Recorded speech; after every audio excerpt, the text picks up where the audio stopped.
Hello students, let's continue studying chapter number 7, and so far we have read about reflex actions, reflex arcs, and the introduction of control and coordination.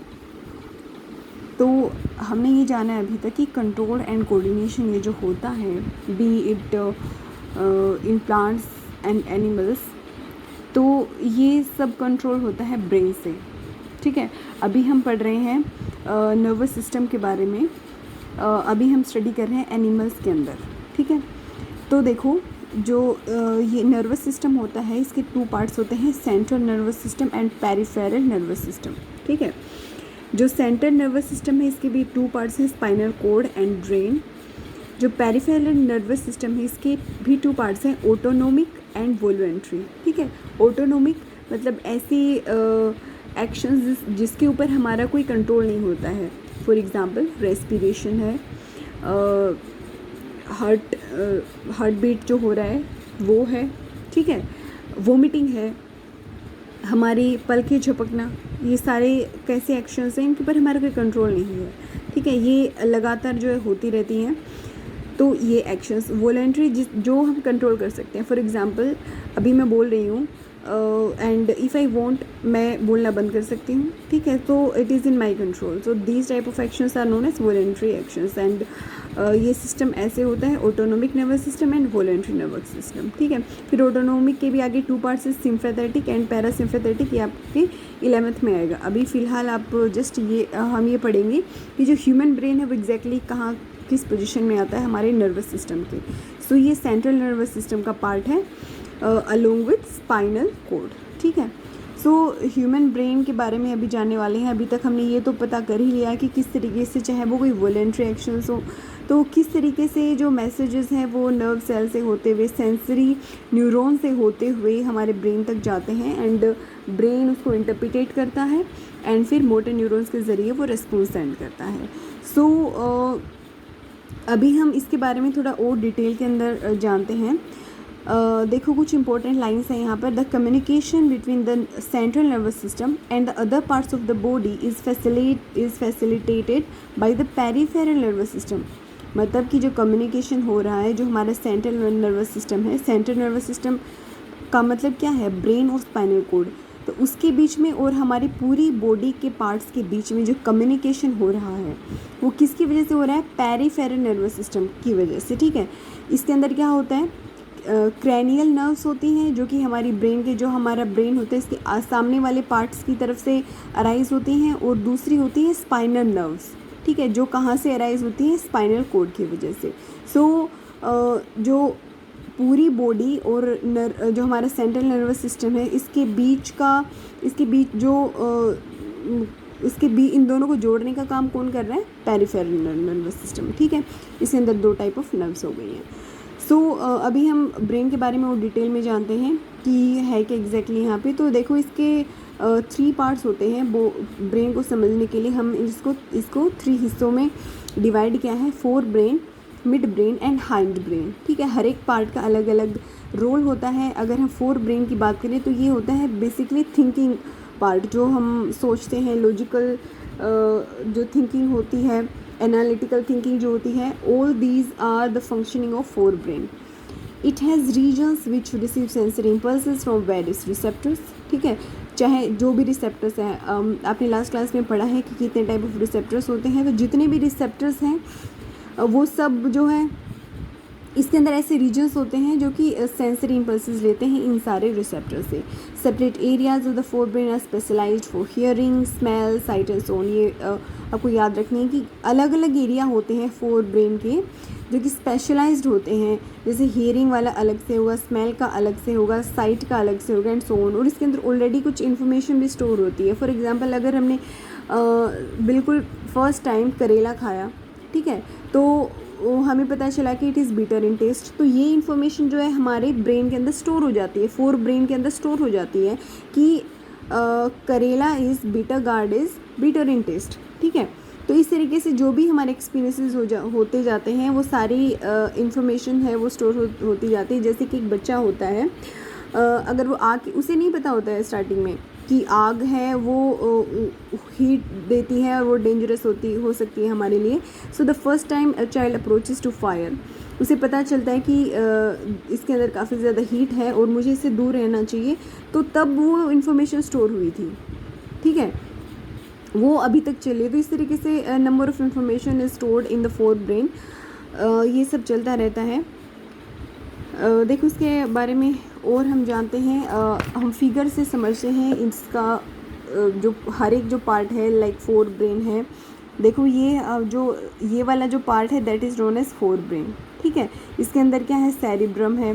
ये तो इसका जो मतलब ये पूरा brain cover होता है एक प्रोटेक्टिव लेयर से, that is known as skull, that is cranium, ठीक है। फिर उसके बाद में मिड ब्रेन होता है, फोर ब्रेन के पार्ट्स होते हैं, ठीक है, जैसे सेरिब्रम हो गया, ये सब मिड ब्रेन है, उसका कोई पार्ट नहीं होता। और जो लास्ट वाला है हाइंड ब्रेन, इसके 3 पार्ट्स होते हैं, पोन्स, मेडुला एंड सेरिबेलम, ठीक है। अभी हम इन सब के पार्ट्स को अलग अलग से स्टडी करेंगे। तो जो फोर ब्रेन है उसके बारे में ऑलरेडी आपको बता चुकी हूँ, उसके काम के बारे में, कि it is responsible for logical reasoning, emotion, speech, memory, visual processing, taste stimuli, मतलब टेस्ट के बारे में पता होगा, विजुअली जो प्रोसेसिंग करनी है, मतलब ये सारा जो जो भी एक्टिव रहता है और जो मतलब हमारे आसपास जो हो रहा है उस सब के बारे में थिंकिंग प्रोसेस जो भी कर रहा है वो सब कौन कर रहा है, हमारा फोर ब्रेन, जो फ़िलहाल एकदम एक्टिव रहता है, ठीक है। तो ये इसके अंदर यही सारे एग्जांपल्स दिए गए हैं। फिर बात करते हैं मिड ब्रेन और हाइंड ब्रेन की। तो इनका काम क्या होता है, देखो जो भी हमारे रिफ्लेक्स एक्शंस होते हैं, ठीक है, इसमें चाहे कुछ भी है, हमारा हार्ट बीट है, ठीक है, चाहे हम टेस्टी खाना देखते हैं, हमारा माउथ है वो नेचुरली वाटरिंग हो जाती है, ठीक है।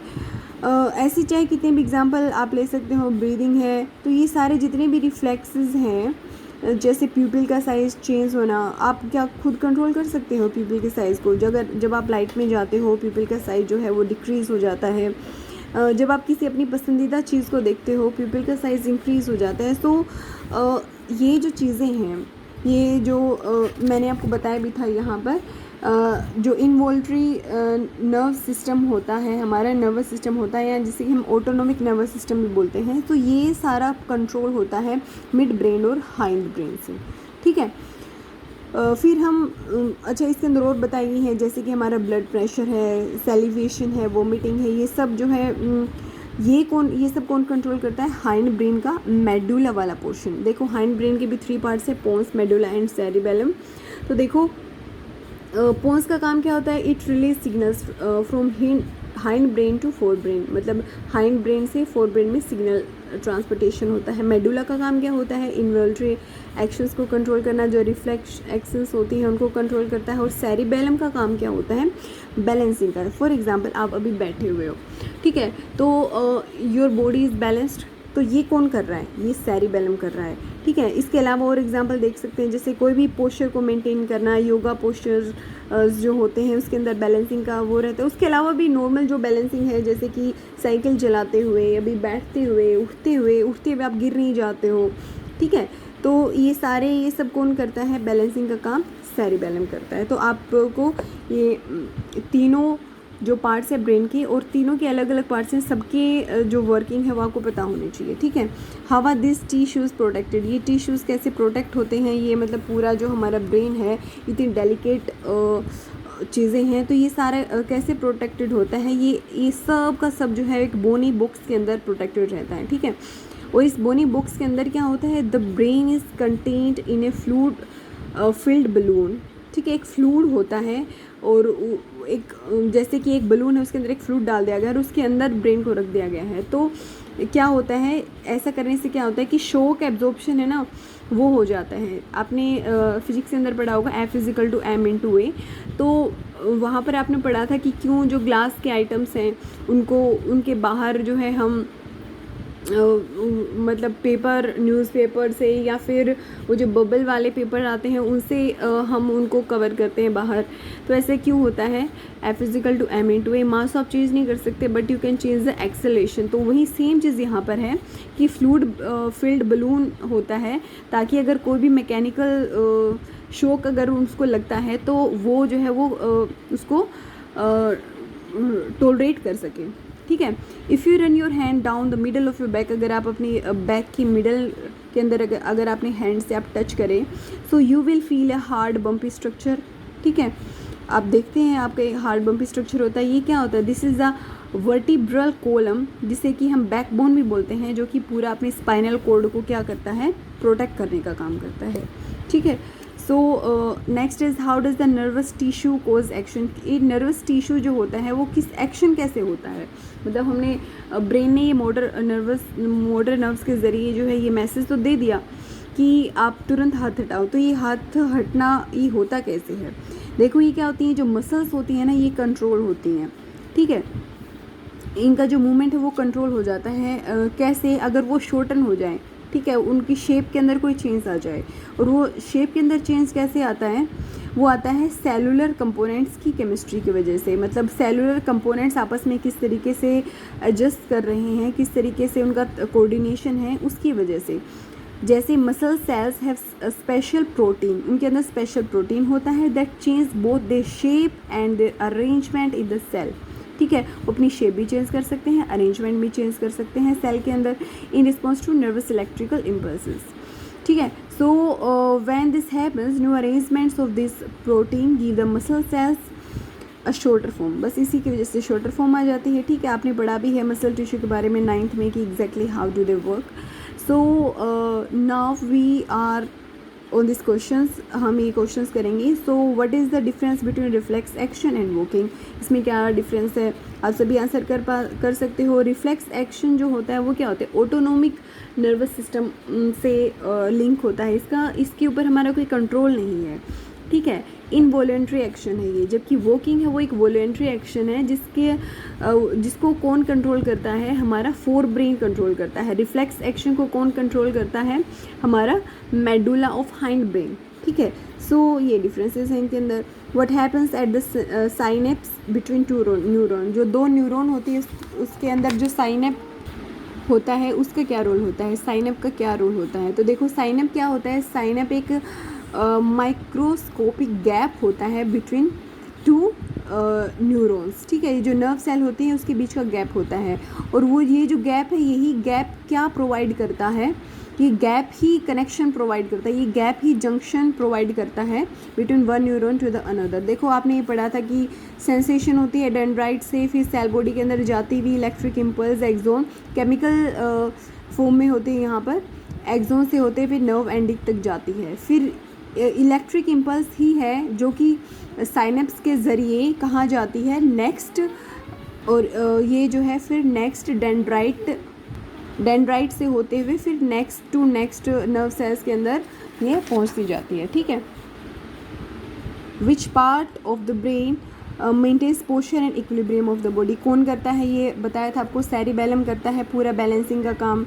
How do we detect the smell of an agarbatti? अगरबत्ती की स्मेल को हम किस तरीके से डिटेक्ट करते हैं? ये हमारा फोर ब्रेन करता है, मैंने आपको बताया था। वहाँ पर स्मेल विजुअल रिलेटेड जो भी इंफॉर्मेशन होती है वो, क्योंकि आपने जब स्टार्टिंग में पहली बार अगरबत्ती को स्मेल किया होगा तो वो जो इन्फॉर्मेशन है वो स्टोर हो जाती है। तो नेक्स्ट जब भी आपके नोज़ से जो ओल फैक्ट्री रिसेप्टर्स हैं वो ये सेंस करेंगे और वो पूरा सिस्टम चलेगा, पूरा जो है ये नर्व सेल से होते हुए ब्रेन तक जाना, और फिर वहाँ पे ये ऑलरेडी इन्फॉर्मेशन स्टोर है कि ये जो स्मेल आप अभी ले रहे हो वो जो स्मेल है वो अगरबत्ती की है। तो क्या होता है? तो आपको पता चल जाता है कि ये जो है अगरबत्ती की स्मेल है, बिकॉज ये इन्फॉर्मेशन ऑलरेडी स्टोर थी फोर ब्रेन में, ठीक है। What is the role of brain in reflex section? Reflex section में ब्रेन का क्या रोल है? ये सब हमने पढ़ा है यहाँ पर मिड ब्रेन में और हाइंड ब्रेन में, ठीक है। सो ये क्वेश्चन से आई होप यहाँ तक आपको क्लियर होगा। अगर नहीं क्लियर है तो you can ask me. Thank you, have a nice day.